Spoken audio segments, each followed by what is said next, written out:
Are you interested in becoming a homeowner, or are you starting the process of home ownership? If so, take a look at our video today where we share our home buying experience and drop 5 of our tips to make sure you have a smooth and easy home buying process.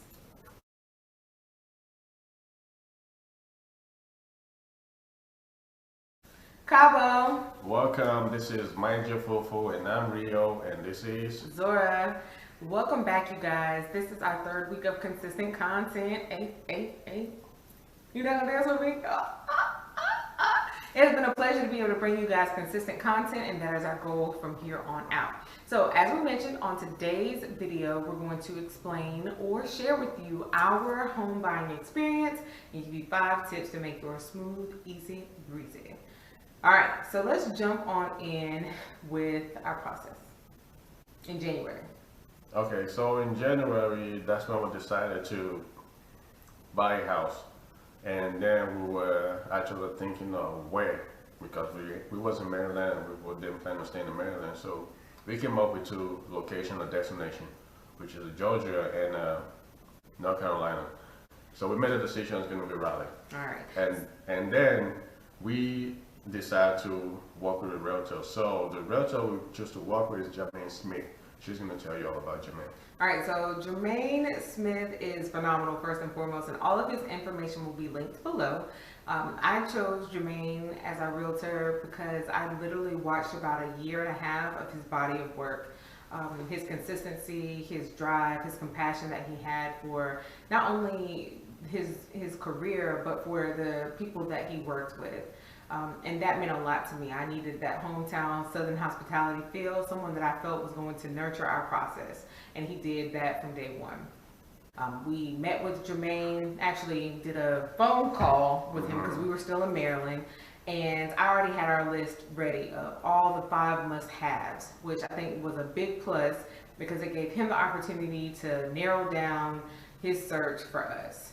We came down, we saw a couple of houses, and throughout that whole process, Rio would give like thumbs up or thumbs down. The first 4 places, they were okay. They were well, Franklinton's kind of out there, but the last house on our list, so Jermaine had some things up his sleeve, and like I said, every other time it was a or a thumbs down. But when we came here, we really liked the area and how it was still very close to a main thoroughfare, but had a nice country, quiet feel to it. And safe. Yeah, it was a very safe area as well. And so we looked at 2 of the model homes, the Landrum and the Hastings, and I want also. And the Hastings is actually like 3 different models. There's a Hastings 1, 2, yeah, different phases because they're still building in our neighborhood. And so Pamela Owens, which was the sales representative that we worked with, was also really, really nice to work with as far as her helpful kind spirit, yeah, her input. We looked at the Landrum, and it was nice, you know. And these are all stage homes. Yes, with all the perfect furniture that you see in like the home improvement magazines. I'm like, oh, this is the DIYs. So it was beautiful. It was okay, but it still got a fromRio.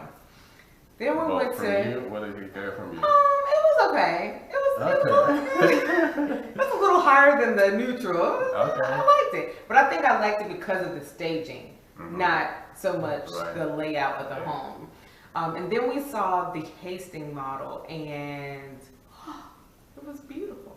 And we saw this, and then Jermaine kept asking him at each house, but at this house, the reaction was different because he was like, bro, so what do you think? What do you think? What did you say?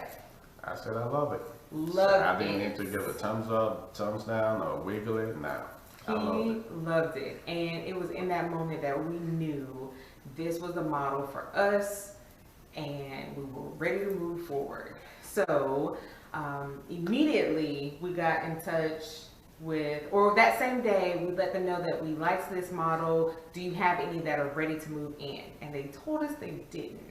So they gave us this whole package and said how we could design our home and pick the molding and all these other things. And pick a lot. Yeah, which was like, oh, exciting. But me being indecisive as I am, I need all that to just be done. So we took all the information. We look at the map and we picked the lot and we picked the location where we think this would be good for us because it's a corner lot. So that we feel that would give us extra space in the yard and the backyard and stuff. Right. So we decided, okay, we're going to build, and they told us the build takes between 6 to 8 months. So we said, perfect, that's good for us. Since we started this process in March, we're looking to the end of December 2020, October, December 2020, that this build should be done.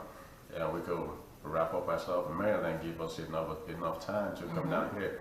So the next day we came back to pick a lot, and something happened.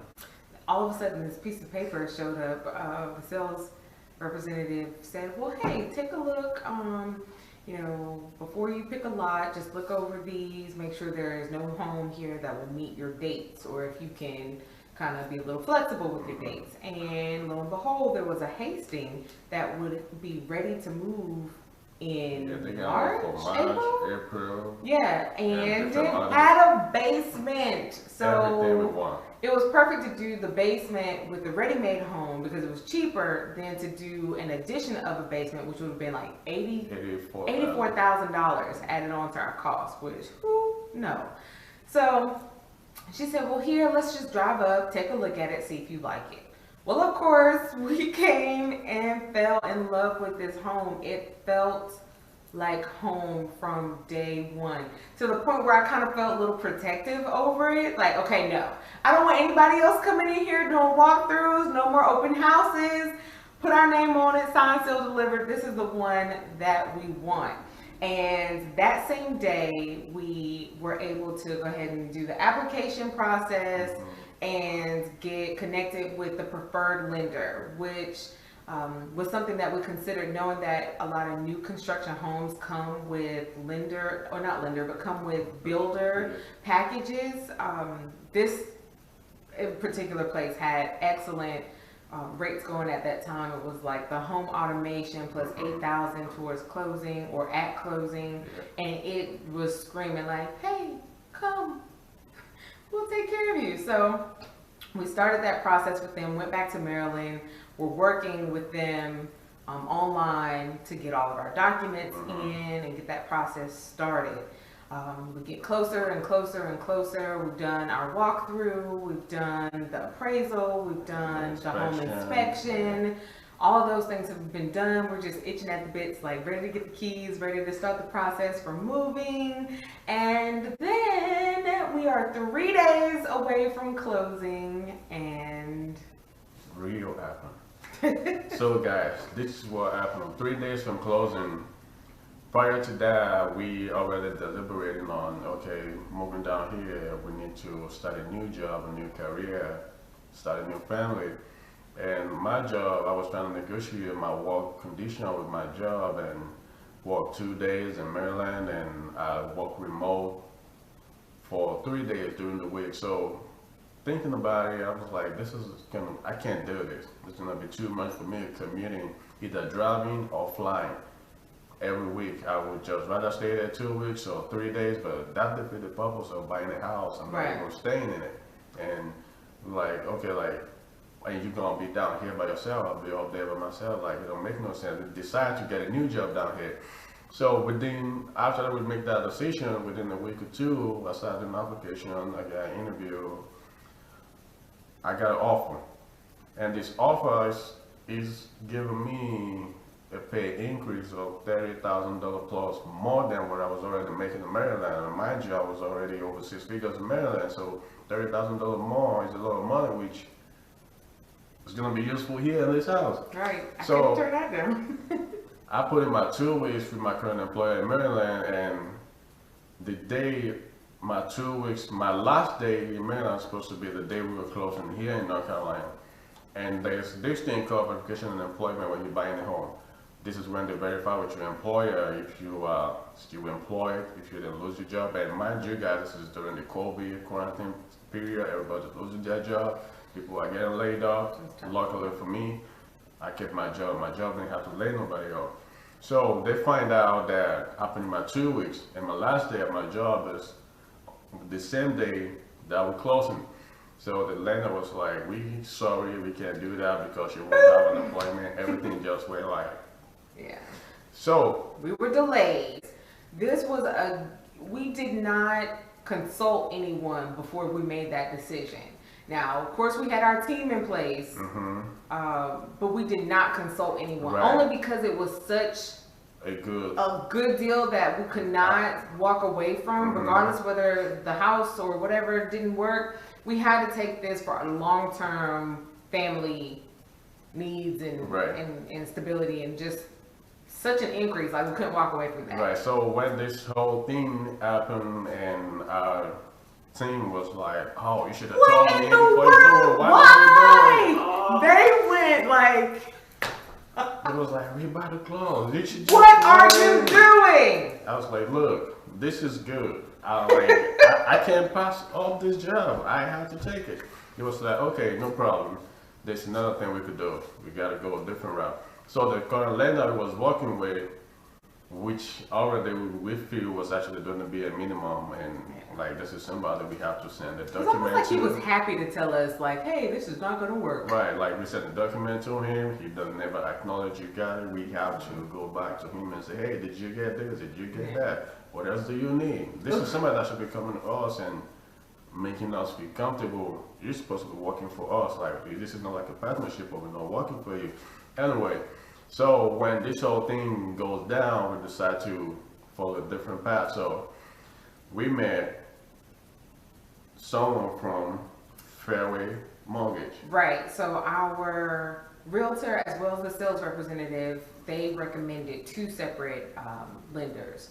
And at this point, we had already packed up everything and Maryland. were now living in extended stay. And so it's like, whatever we need to do to make this move, let's do it. So we started the process with both lenders, but I must highlight Fairway because, and I want to speak to this specifically, but Catt Fleetwood went to bat for us. She was on the money. Her and her team got us to close in 10 days. She was able to work magic. Whereas it was taking like 30, 40, 50 days with the preferred lender.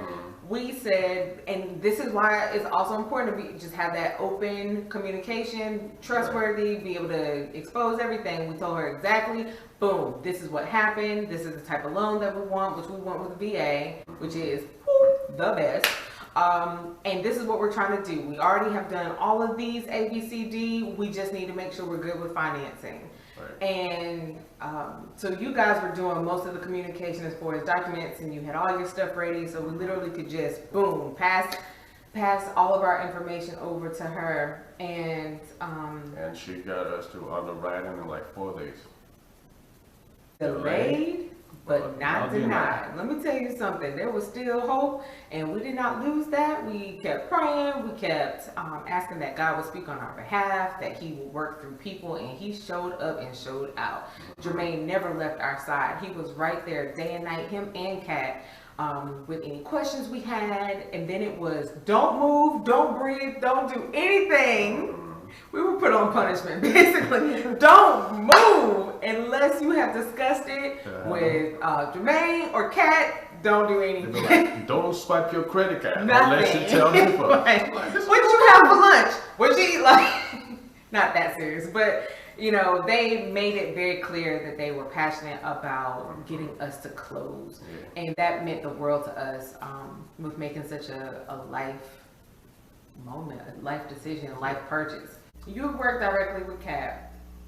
Everything was rocking and rolling and rocking. I'm just trying to keep my stress and anxiety and all those things, and just the overthinking process to a minimum or non-existent. I'm just cool, calm, and collected. I'm like, everything is working right. You just gotta be patient. Don't stress. Don't be nervous. Don't be anxious. During all this process, she was stressing a lot. She was worrying, like, because every 24 hours or every 48 hours, it's like they come and ask for this and ask for that. And then when I tell her, she was like, "Oh, this is driving me crazy. What is it they want now?" What more? Okay. You want my kidney too? Like they go through everything. So guys, she said, "Don't tell me anything. I don't want to know unless you get that call that we are clear to close." Okay, guys. So was it 28 or 48 hours to closing? I get an email from our loan manager, Catt Fleetwood, at 4:30 a.m. in the morning. Mind you, prior to that email, the night I spoke to her with text, and she was like, she sent me like an emoji say that feeling when you get clear to close. I was like, what is she insinuating? Did we get a clear to close? So I didn't tell her anything.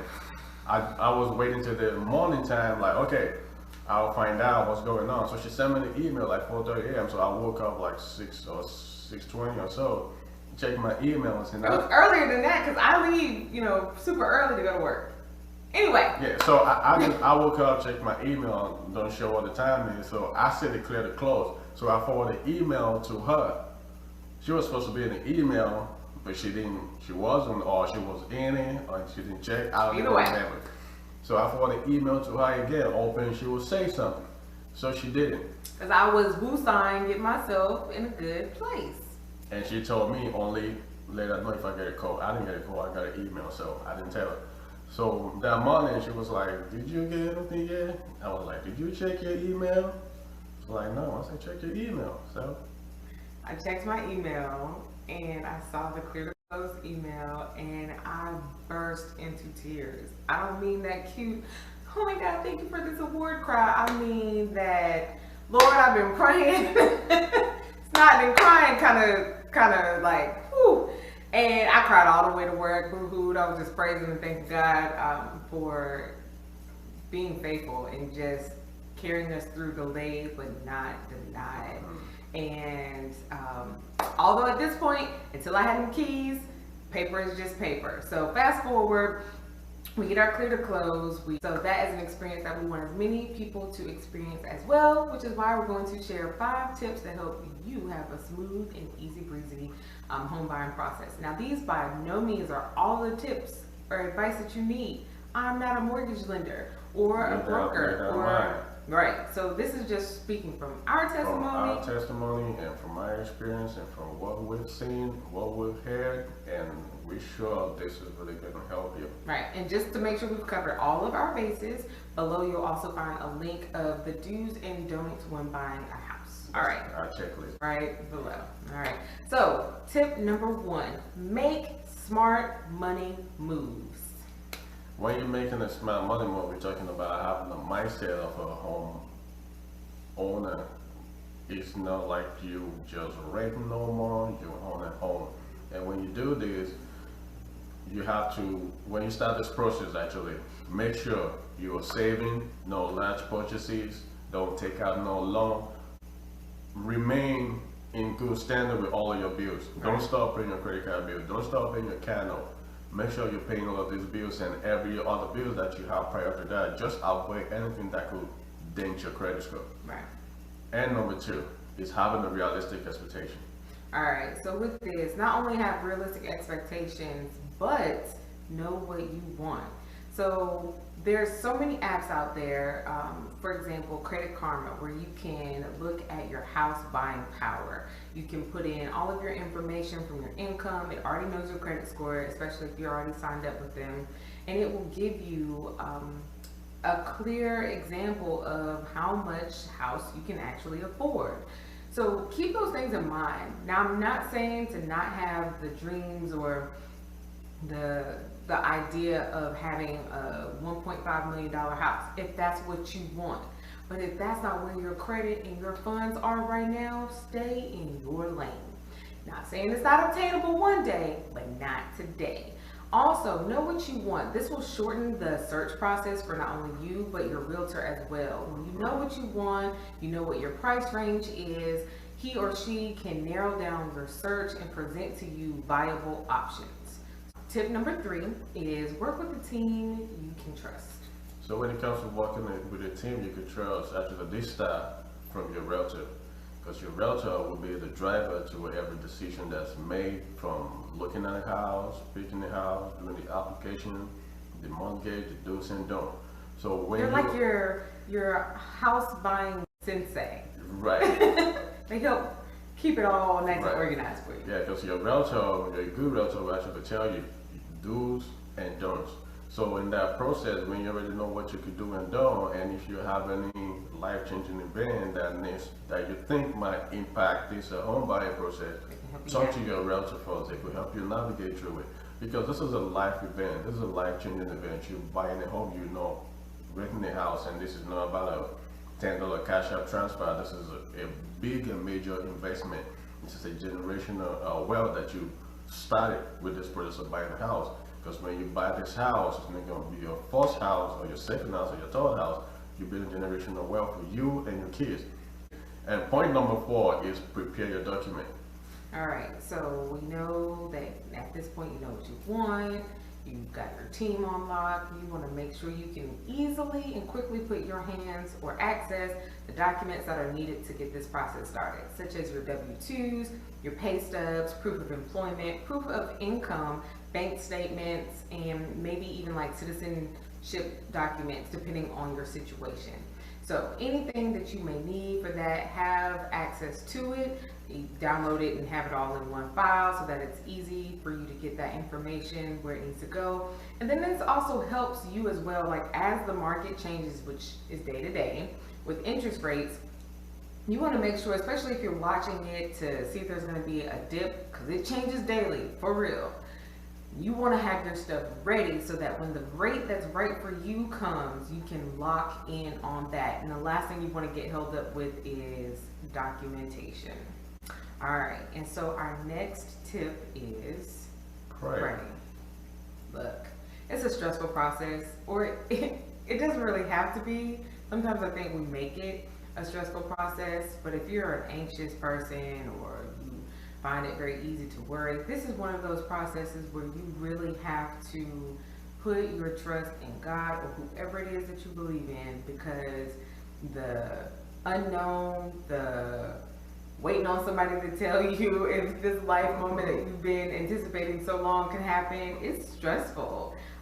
And worry can sneak in, doubt can sneak in, anxiety can sneak in, and at the end of the day, you truly have to just trust your maker and know that what he has, or shoot, I'm gonna tell you for myself, what God has for me, it is for me. What God has for us, it is for us.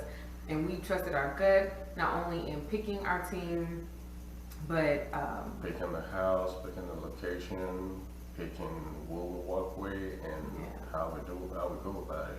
We trust that gut, like it felt right. So those are our 5 tips to making your house buying process smooth and successful. As we said, those are not the only tips, so below you'll find some resources, and we wish you all the best in your home buying process. If you have any questions or you just want to run something by us, by all means, leave a comment or send us a message, not only here but also on our Instagram page at Mind Your Foo-Foo. We wish you all the best. Next week we have a surprise. Big surprise. Yeah, so we're keeping this whole consistency thing rolling. As you know, we will be traveling next week as well. So we'll have a travel vlog and a surprise within that travel. So yes, guys, make sure you like, share, comment, and subscribe to our page. We'll see you guys next week. So right now we'll say, Oravo.